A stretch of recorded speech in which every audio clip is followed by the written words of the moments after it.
Good morning बच्चों। आज हम लोग जो क्लास करेंगे अकाउंटिंग इक्वेशंस के अंदर एक बहुत ही छोटा सा स्लाइड कॉन्सेप्ट है जिसको हम लोग टी शेप अकाउंटिंग के नाम से आज उस कॉन्सेप्ट के बारे में हम लोग स्टडी करेंगे, ठीक है। और इसी कॉन्सेप्ट में आपको सबसे पहली बार थोड़ा सा डेबिट क्रेडिट का कॉन्सेप्ट भी मिलेगा।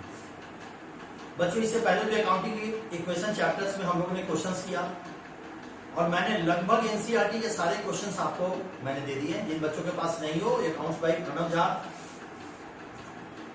करके हमारा जो यूट्यूब चैनल है उस पर आपको सारे क्वेश्चंस मिल जाएंगे।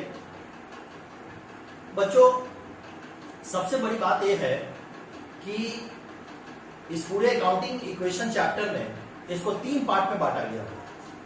एक पार्ट तो जो क्वेश्चंस हम लोगों ने किया, सेकंड जो हमारा है वो है फार्मूला बेस्ड क्वेश्चंस। वो भी मैंने आपको बताया कि assets equal to liability plus capital, liability equal to assets minus capital and capital equal to assets minus liability. Then profit निकालने का भी फार्मूला मैंने बताया आपको और उससे रिलेटेड मैंने क्वेश्चंस भी करवाए आपको।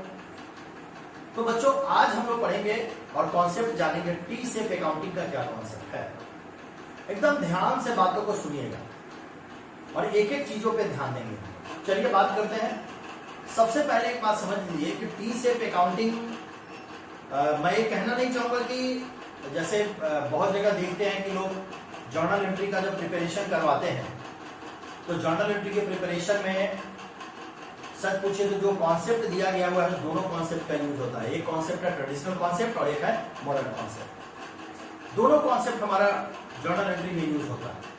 ट्रेडिशनल को भी यूज करते हैं और मॉडर्न को भी यूज करते हैं। तो जो ट्रेडिशनल कॉन्सेप्ट है उसकी चर्चा हम लोग बाद में करेंगे। आज हम यहाँ पे करेंगे कि टी शेप अकाउंटिंग बनाने के लिए थोड़ा सा हम लोग को मॉडर्न कॉन्सेप्ट को आपको जानना पड़ेगा कि मॉडर्न कॉन्सेप्ट क्या होता है और मॉडर्न कॉन्सेप्ट में कितने तरीके के अकाउंट होते हैं और उस अकाउंट को डेबिट क्रेडिट हम कैसे करते हैं। चलो बच्चों देखते हैं। सबसे पहले मैं आपको बताऊं कि यहां पे मैंने आपको बताया है कि meaning of debit and credit. ध्यान से देखिएगा, meaning of debit and credit. देखिए एकदम कॉन्सेप्ट क्लियर रखिएगा। मैंने आपको पहले ही बताया कि जो डबल एंट्री सिस्टम है उस डबल एंट्री सिस्टम में 2 अप्रोच हमारे पास है। एक अप्रोच ट्रेडिशनल अप्रोच है, दूसरा अप्रोच मॉडर्न अप्रोच है। ट्रेडिशनल अप्रोच की बात बाद में करेंगे जिसमें आपको वहां रियल, पर्सनल और नॉमिनल अकाउंट डिसाइड होगा। और यहां पर हम बात करेंगे सिर्फ मॉडर्न अप्रोच की। तो हम मॉडर्न अप्रोच की बात करते हैं कि अकॉर्डिंग टू मॉडर्न अप्रोच हम लोग किस तरीके से जर्नल एंट्री का प्रिपरेशन करते हैं और किस तरह से जर्नल एंट्री का हम लोग निर्माण करते हैं। तो अकॉर्डिंग टू मॉडर्न अप्रोच, ध्यान से मेरी बात को सुनिएगा। अकॉर्डिंग टू मॉडर्न अप्रोच हम लोग बात करेंगे। सबसे फर्स्ट है meaning of debit and credit. देखिए क्या लिखता है, all accounts are divided into 2 sides. जितने भी अकाउंट्स होते हैं, जितने भी अकाउंट्स होते हैं इनको डिवाइड हम कैसे करते हैं, 2 साइड में। अब अकाउंट क्या होता है सब मैंने पिछले क्लास में आपको पढ़ा दिया। नेक्स्ट है the left side of account is debit and the right hand side of credit. बस इतना बात अभी आपको समझना है। जो लेफ्ट हैंड साइड है वो क्या होगा हमारा डीआर और जो राइट हैंड साइड है हमारा क्या होगा टीआर। हम लोग स्टडी किसको करने जा रहे हैं, मैं यहां पे लिख देता हूं। हम लोग स्टडी करने जा रहे हैं टी शेप अकाउंटिंग। हम लोग स्टडी किसको करने जा रहे हैं, टी शेप अकाउंटिंग को। तो हमने कहा कि meaning of debit and credit जो है इसमें मैंने कहा कि all accounts are divided into 2 sides. जितने भी अकाउंट्स होते हैं उसको कितने साइड में डिवाइड करते हैं, 2 साइड्स में। 1 साइड इज डेबिट और second side is credit. Okay, कहता है कि ये जो आप देख रहे हैं ये किस फॉर्म में है, किस फॉर्म में है जरा देखिए तो। ऐसे है कि नहीं है, ऐसे है, जरा ध्यान से देखिए तो, ठीक है। इसलिए इस फॉर्म को जो है हम लोग क्या बोलते हैं, टी शेप। क्या बोलते हैं हम लोग, टी शेप, ठीक है। अब प्रश्न उठता है कि अगर टी शेप अकाउंटिंग हमको बनाना है तो हमको किस रूल्स को एप्लीकेबल करना पड़ेगा। ध्यान से देखिएगा, टी शेप अकाउंटिंग के जो रूल्स आपके पास होंगे, मैंने पहले ही कहा कि 2 तरीके का अप्रोच है आपके पास। अप्रोच कितने तरीके के हैं, दो तरीके का अप्रोच आपके पास है, और इस दो तरीके के अप्रोच में यहां ध्यान से देखेंगे, इस दो तरीके के अप्रोच में सबसे पहला जो अप्रोच आपके पास है वो है अमेरिकन अप्रोच और दूसरा है इंग्लिश अप्रोच। ओके, इसमें एक ट्रेडिशनल अप्रोच को बोला जाता है और एक को मॉडर्न अप्रोच भी बोला जाता है। तो आज जो हम बात करेंगे, हम किसकी बात करेंगे? अमेरिकन अप्रोच की। इसलिए कि जब आप टी सेप अकाउंटिंग प्रिपेयर करते हैं तो इसके लिए आपको किस अप्रोच की जरूरत पड़ती है? आपको अमेरिकन अप्रोच की जरूरत पड़ती है टी सेप अकाउंटिंग के लिए, और टी सेप अकाउंटिंग स्टडी करने के लिए आपको अमेरिकन अप्रोच के बारे में पूरी जानकारी होनी चाहिए। चलिए बात करते हैं। ये जो अमेरिकन अप्रोच है, इसमें कहा गया कि जो अकाउंट्स है इसको 5 कैटेगरी में बांटा गया है। ध्यान से देखिएगा, अकाउंट्स को कितने कैटेगरी में बांटा गया? 5 कैटेगरी में अकाउंट्स को बांटा गया, और उसमें number 1 is the assets. Number 1 is the assets, एकदम ध्यान से देखिएगा, number 1 is the assets. Assets के बारे में जानते हैं आप, कुछ बताने की जरूरत नहीं है। और अगर अकाउंट्स के बारे में अगर जानने की जरूरत हो तो मैं आपको बता दूं कि एसेट्स में क्या क्या आएगा। मैंने पहले भी आपको बताया था एसेट्स के बारे में, फर्नीचर है, बिल्डिंग है, मशीनरी है, ठीक है, डेटर्स है, सारी चीज क्या है? एसेट्स है। फिर आ गया क्या? लायबिलिटी। लायबिलिटी क्या होता है? सेकंड अकाउंट जो है हमारा वो क्या है? लायबिलिटी है। लायबिलिटी के बारे में भी सेकंड चैप्टर में हमने सारी चीजें बता दी हुई है आपको। थर्ड है कैपिटल्स। कैपिटल के बारे में भी आपको पता है। रेवेन्यू एंड लॉसेस, ये आर द 5 अकाउंट्स। इस पांचों अकाउंट्स को बेटा हम लोग क्या करते हैं, ये जो 5 अकाउंट्स हैं, ये 5 अकाउंट्स आपको टी सेप अकाउंटिंग बनाने में आपकी क्या करेगा? मदद करेगा। इसकी जरूरत हमको जर्नल एंट्री बनाने में पड़ेगी, इसकी जरूरत, इसलिए कि इसको एकदम ध्यान से करना है। यहां हम टी सेप अकाउंटिंग के लिए यूज करेंगे और वहां हम किस चीज के लिए यूज करेंगे? जर्नल एंट्री बनाने के लिए यूज करेंगे। चलिए आगे बात करते हैं कि जब हमने अकाउंट्स को पढ़ लिया तो हमारे कौन कौन से रूल्स हैं, हमारे कौन कौन से लॉज हैं जो कि हम लोग को टी सेप अकाउंटिंग बनाने में हमारी क्या करते हैं? मदद करते हैं। चलिए आगे बात करते हैं, ध्यान से देखिएगा, आगे बढ़ते हैं। जब हम अकाउंटिंग की बात कर लेते हैं तो इसके बाद हमारे पास कुछ लॉज हैं कि अगर अकाउंट्स में अगर एसेट्स आ जाए तो हम डेबिट क्रेडिट कैसे करें।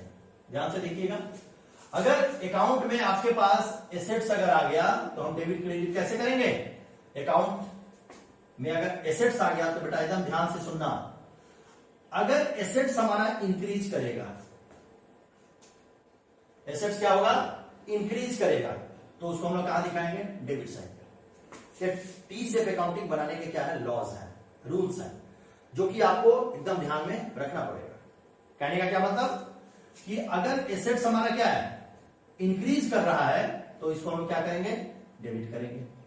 वहीं एसेट्स अगर डिक्रीज करेगा तो क्या करेंगे? क्रेडिट करेंगे। हम ऐसे भी लिख सकते हैं कि एसेट्स अगर बढ़ता है तो उसको डेबिट करेंगे, और एसेट्स अगर घटेगा तो उसको क्या करेंगे? क्रेडिट करेंगे। चलिए आगे बात करते हैं। सेकंड है हमारे पास लायबिलिटी। सेकंड क्या हमारे पास? लायबिलिटी। जरा ध्यान से देखिएगा, लायबिलिटी में क्या कह रहा है? एकदम गौर से लॉज को देखो, 5 लॉज हैं, इस लॉज को देखते जाइए। सेकंड क्या कह रहा है? लायबिलिटी। लायबिलिटी में क्या होगा? लायबिलिटी में अगर लायबिलिटी हमारा डिक्रीज कर रहा है, लायबिलिटी हमारा क्या कर रहा है? डिक्रीज कर रहा है। ध्यान से देखिएगा, लायबिलिटी क्या कर रहा है? हमारा डिक्रीज कर रहा है, तो लायबिलिटी क्या होगा? डीआर साइड में। और लायबिलिटी अगर हमारा क्या हो रहा है? इंक्रीज कर रहा है, तो क्या हो जाएगा? सीआर साइड में। कोई दिक्कत? इसी तरह से थर्ड है हमारा कैपिटल। कैपिटल में क्या होगा? कैपिटल अगर डिक्रीज कर रहा है, कैपिटल अगर डिक्रीज कर रहा है तो क्या हो जाएगा? डीआर साइड में, और कैपिटल अगर इंक्रीज कर रहा है तो क्या होगा? सीआर साइड में। चलिए आगे बात करते हैं। अगला जो हमारा है